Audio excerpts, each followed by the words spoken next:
शहर से काफी दूर बसंतपुर नाम का एक गांव था। बसंतपुर में हर हफ्ते बाजार लगता था। वैसे गांव में ज्यादातर लोग किसान थे, इसलिए हर रोज कोई ना कोई गांव में सब्जी बेचने जरूर आता था। उसी गांव में गोलू नाम का एक आदमी रहता था। गोलू गांव के चौराहे पर अपने गोलगप्पे की दुकान लगाता था और सारे गांव वाले उसी के पास गोलगप्पे खाने आते थे। उसकी दुकान का नाम गोलू गोलगप्पे वाला पूरे गांव में फेमस था। जब कभी भी बच्चों के पास पैसे होते तो बच्चे बस गोलू गोलगप्पे वाले के पास ही जाते थे।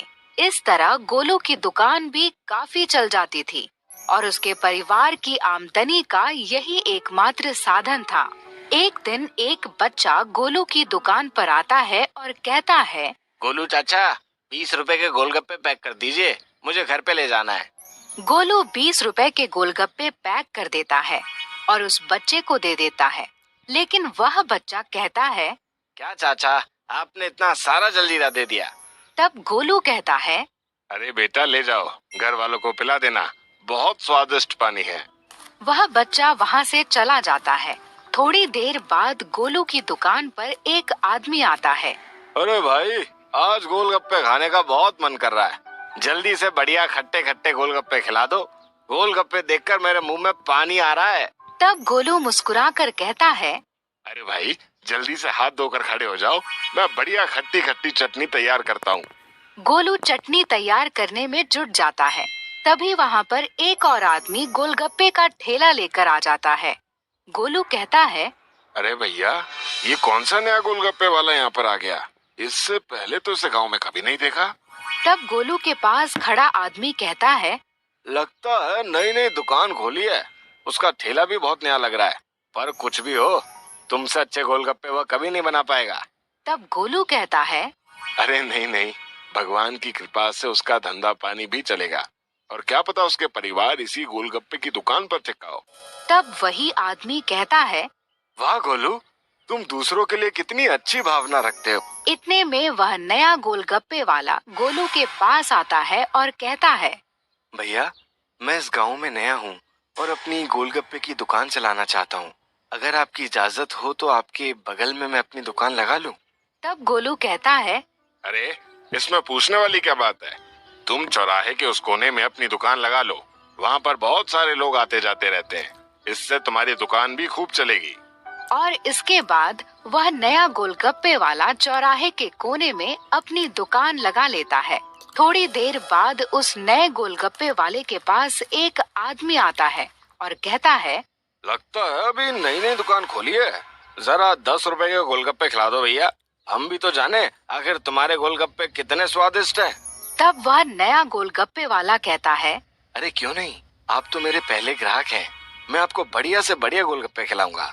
इसके बाद वह नया गोलगप्पे वाला उस आदमी को गोलगप्पे खिलाता है। गोलगप्पे खाने के बाद वह आदमी कहता है, वाह वाह, क्या स्वाद है, इससे स्वादिष्ट गोलगप्पे मैंने अपनी पूरी जिंदगी में नहीं खाए। गोलगप्पे खाने के बाद वह आदमी उस गोलगप्पे वाले को 10 रुपए देने लगता है। तब वह नया गोलगप्पे वाला कहता है, नहीं नहीं भैया, आप मेरे पहले ग्राहक हैं, मैं आपसे पैसे नहीं ले सकता। तब वह आदमी कहता है, चलो कोई बात नहीं, मैं अगली बार तुम्हारे गोलगप्पे खाने जरूर आऊंगा। इसके बाद एक छोटा लड़का इस नए गोलगप्पे वाले के पास आता है और कहता है, चाचा 5 रुपए के गोलगप्पे खिला दीजिए। वह नया गोलगप्पे वाला उस छोटे लड़के को 5 रुपए के गोलगप्पे खिलाता है और जब वह लड़का पैसे देने लगता है तो गोलगप्पे वाला कहता है, बेटा, मेरी नई नई दुकान है और तुम मेरे पहले ग्राहक हो, इसलिए तुमसे पैसे नहीं लूंगा। यह सुनकर वह छोटा लड़का बहुत खुश हो जाता है क्योंकि उसके 5 रुपए बच गए थे। इसके बाद दिन भर में बहुत सारे लोग उस नए गोलगप्पे वाले के पास गोलगप्पे खाने आते हैं, लेकिन वह गोलगप्पे वाला किसी से पैसे नहीं लेता और यह कहकर पैसे लौटा देता है कि उसकी नई नई दुकान है, इसलिए वह पैसे नहीं लेगा। अगले दिन फिर से वह नया गोलगप्पे वाला चौराहे पर अपना ठेला लगा लेता है। ठेला लगाते ही टिंकू नाम का लड़का उसके पास गोलगप्पे खाने आता है और गोलगप्पे खाने के बाद जब टिंकू उस नए गोलगप्पे वाले को पैसे देता है तो वह नए गोलगप्पे वाला कहता है, बेटा, आज मेरी दुकान पर स्पेशल ऑफर चल रहा है, इसलिए मैं किसी से पैसे नहीं लूंगा और सबको फ्री में गोलगप्पे खिलाऊंगा। तब टिंकू खुशी से उछलते हुए कहता है, इसका मतलब मैं फ्री में जितने चाहे उतने गोलगप्पे खा सकता हूँ। और इसके बाद टिंकू एक के बाद एक पूरे 20 गोलगप्पे खाता है और उसका पेट किसी गुब्बारे की तरह फूल जाता है। टिंकू तुरंत दौड़कर अपने मोहल्ले में जाता है और अपने सारे दोस्तों से कहता है, सुनो सुनो, चौराहे पर एक नया गोलगप्पे वाला आया है और वह फ्री में गोलगप्पे खिला रहा है। और फिर क्या था, सारे बच्चे दौड़कर चौराहे पर पहुंच जाते हैं और गोलगप्पे खाने लगते हैं। यह देखकर गोलू गोलगप्पे वाले को थोड़ा आश्चर्य होता है और वह एक बच्चे से पूछता है, अरे छोटू, ये सब बच्चे आज अचानक इतने सारे गोलगप्पे क्यों खा रहे हैं? तब वह बच्चा कहता है, अरे गोलू चाचा, वो गोलगप्पे वाला फ्री में गोलगप्पे खिला रहा है। मैं अपनी बहन को बुलाने जा रहा हूँ, आज तो मजा आने वाला है।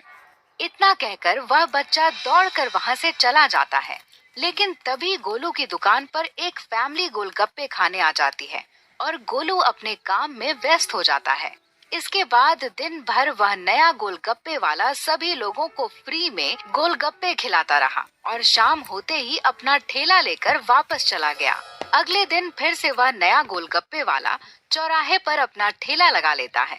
गोलू भी हर रोज की तरह अपना ठेला लगा लेता है, लेकिन गोलू के सभी ग्राहक उस नए गोलगप्पे वाले के पास चले जाते हैं। दिन भर गोलू की दुकान पर एक भी ग्राहक नहीं आता। गोलू को एक बात समझ नहीं आ रही थी कि वह नया गोलगप्पे वाला सबको फ्री में गोलगप्पे क्यों खिला रहा है। थोड़ी देर बाद रात हो जाती है और गोलू अपने सारे गोलगप्पे लेकर वापस घर चला जाता है। आज उसकी दुकान पर एक भी ग्राहक नहीं आया था। सभी नए गोलगप्पे वाले के पास फ्री में गोलगप्पे खा रहे थे। थोड़ी देर बाद गांव में खबर फैलती है कि गांव के कुछ बच्चे और लोग अचानक से गायब हो रहे हैं।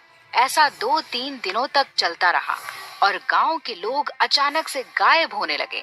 गोलू को उस नए गोलगप्पे वाले पर शक होता है और वह एक रात को उस नए गोलगप्पे वाले का पीछा करता है। वह गोलगप्पे वाला एक गुफा के पास पहुंच जाता है, जहां पर गांव के वो सभी लोग दिखाई दे रहे थे जो अचानक से गायब हो गए थे। इसके बाद वह गोलगप्पे वाला अचानक अपना रूप बदल लेता है और भूत का रूप धारण कर लेता है। यह देखकर गोलू बहुत डर जाता है और कहता है, इसका मतलब ये गोलगप्पे वाला एक भूत है और सभी को जादुई गोलगप्पे खिलाकर गायब कर रहा है। मुझे तुरंत योगी बाबा के पास जाना चाहिए। इसके बाद गोलू तुरंत भागकर गांव वापस आ जाता है और सारे गांव वालों को सच्चाई बता देता है। सभी गांव वाले डंडे और लाठियां लेकर योगी बाबा के साथ उस गुफा में पहुंच जाते हैं। योगी बाबा अपने जादू से उस भूत को मार देते हैं और सारे लोगों को उसके माया जाल से आजाद कर देते हैं।